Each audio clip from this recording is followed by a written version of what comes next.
Previously on the Seventh Valkyrie, Cyrus and Strena are choked into unconsciousness and whisked away from the old city by May and the Vesos. What's next for our well-meaning Valgardian who just can't seem to catch a break? Find out next on the Seventh Valkyrie. Chapter 27. Watchers for the Wild. Cyrus. The 20th day of winter. Daybreak. Rays of sunshine through the trees woke me that morning, and as I rose, surrounded only by the sounds of the breeze and the forest around me, I was reminded of Valgardia.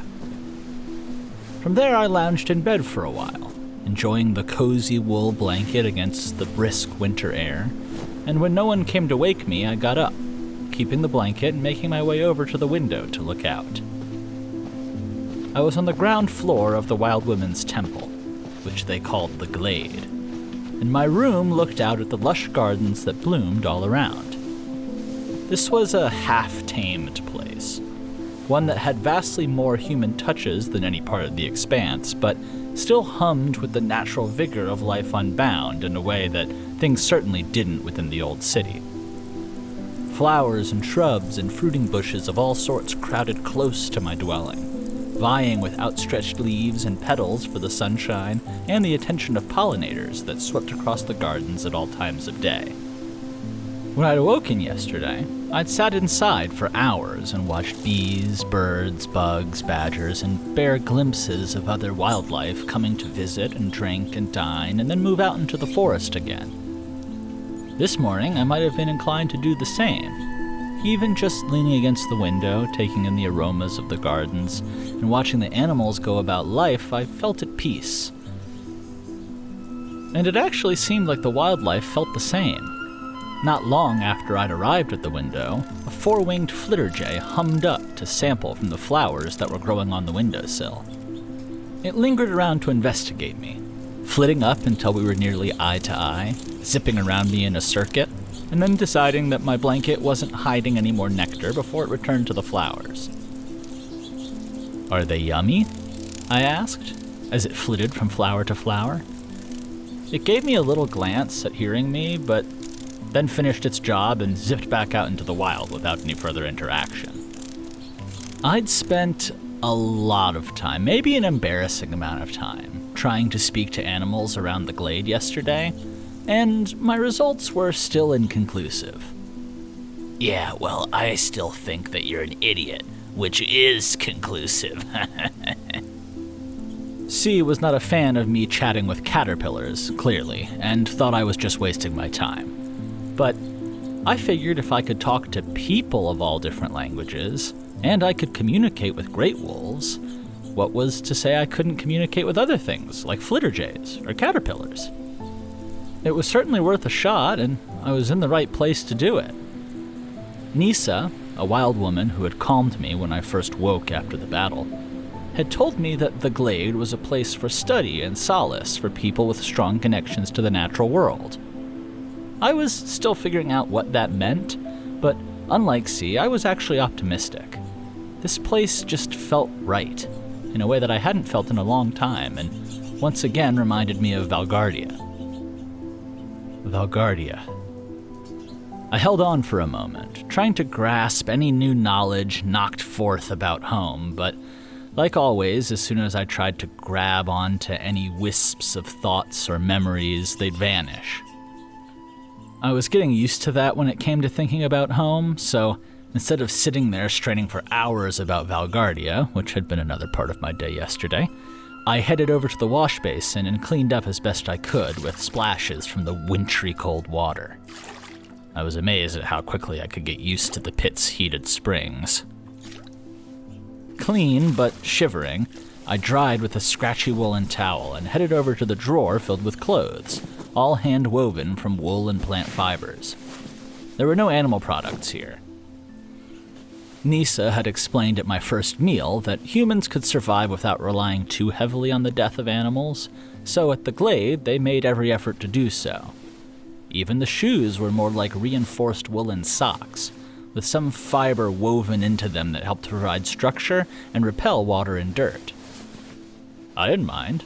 In fact, these were my favorite shoes since I'd gotten here, and the wool clothes were warm enough and comfortable enough that I left Bram's jacket in the room, since it was leather and I felt like that was in poor taste.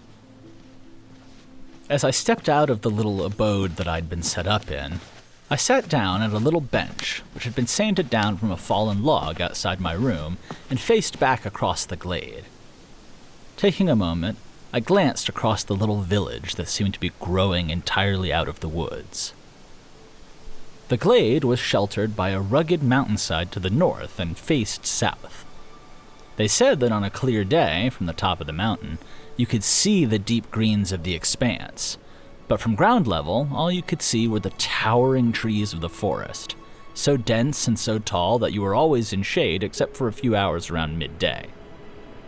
The little shelters and lodgings for the glade residents seemed to have been laid out across the terrain accordingly. Some huddled closer to the mountain, split into quadrants or groups of 6 built modestly in wood that seemed typical of old city style. Others, structures that lined the edges of the clearing and made their way up to the cliffside, were unlike anything I'd seen before. Some seemed to blend into the greenery, while others emerged from the ground. Some seemed to have been hewn directly from the trees themselves, while still others peeked out from the cliffs above us, with no clear path to and from them, at least not that I could have managed. My little shelter was on the far eastern side of the glade, as far inland and as far away from Reen and the ocean as possible, and that was no accident. In fact, I had been told in no uncertain terms by Nisa that I wasn't to wander past the midpoint of the glade, or I would be set to hard labor until I had no energy left to walk around and cause trouble. Yeah, I'd be annoyed by that if, I didn't totally agree and think it was a fantastic idea.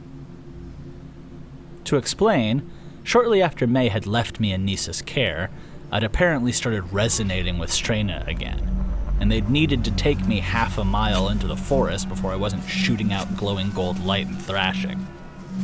But eventually, the distance had worked. Since that night, I hadn't dreamt of Strena, hadn't sensed her, just nothing. That helped me to not glow randomly, but it felt very empty. I was pretty sure she wasn't still in the city, but other than that, I didn't know anything. Yeah, like, if she's still alive. C liked to get negative, but for some reason, I felt like I would know if she was dead. It was weird to think about it that way, but even now, when I couldn't see her, I felt like I'd be able to pick her up from a mile away if she came into range, whatever that range was. I don't know, her energy, her sense of Strena-ness was just seared into my brain now. Where do you think she is? Where do you think she's going?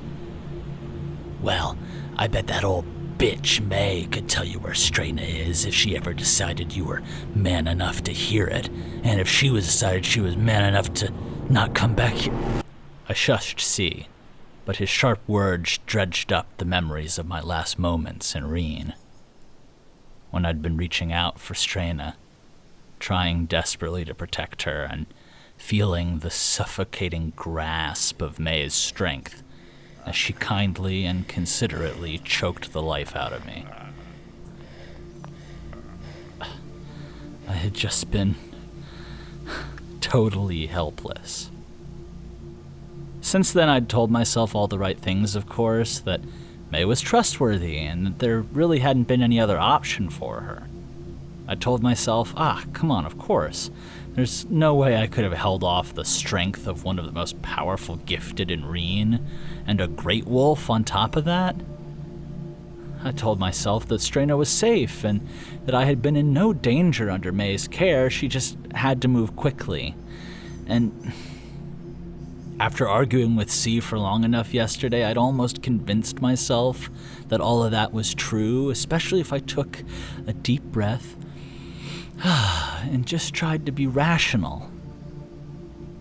But Even though there were still no physical bruises on my throat, they had been healed. And even though I could tell myself that I'd done the right thing, I just felt so weak. In the short time since I'd been in the glade, there had already been half a dozen moments here and there where I could practically hear the fire of the world ending, cackling and hissing.